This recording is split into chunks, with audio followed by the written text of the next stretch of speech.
சிங்கப்பூரில் குடியிருப்பு வீட்டில் நடைபெறும் சிங்கை முனியாண்டி ஐயா வழிபாடு பற்றி தெரியுமா? தமிழகத்தின் அலங்காநல்லூரில் அருள் புரியும் முனியாண்டி ஐயாவின் அருள் சிங்கப்பூரில் வசிக்கும் பக்தர்களுக்கும் கிடைக்க வேண்டும் என்ற நோக்கில் 2005ஆம் ஆண்டு ஒரு சிறிய புகைப்படத்துடன் சிங்கை முனியாண்டி ஐயா வழிபாடு தொடங்கப்பட்டது.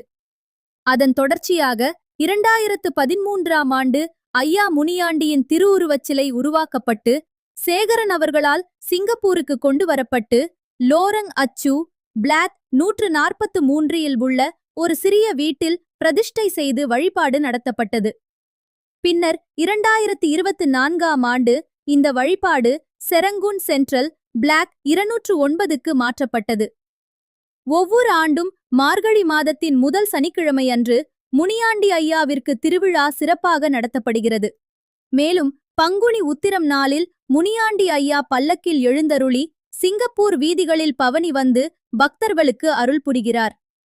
20 ஆண்டுகளுக்கு முன்பு வெறும் 20 நபர்கள் இணைந்து தொடங்கிய இந்த வழிபாடு இன்று ஐயா சிங்கை முனியாண்டி சமூகம் என்ற ஒரு பெரிய பக்தர் சமூகமாக வளர்ந்துள்ளது. இந்த சமூகத்தின் மூலம் பக்தி வழிபாடுகள் மட்டுமல்லாது பல சமூக சேவைகளும் தொடர்ந்து செய்து வரப்படுகின்றன.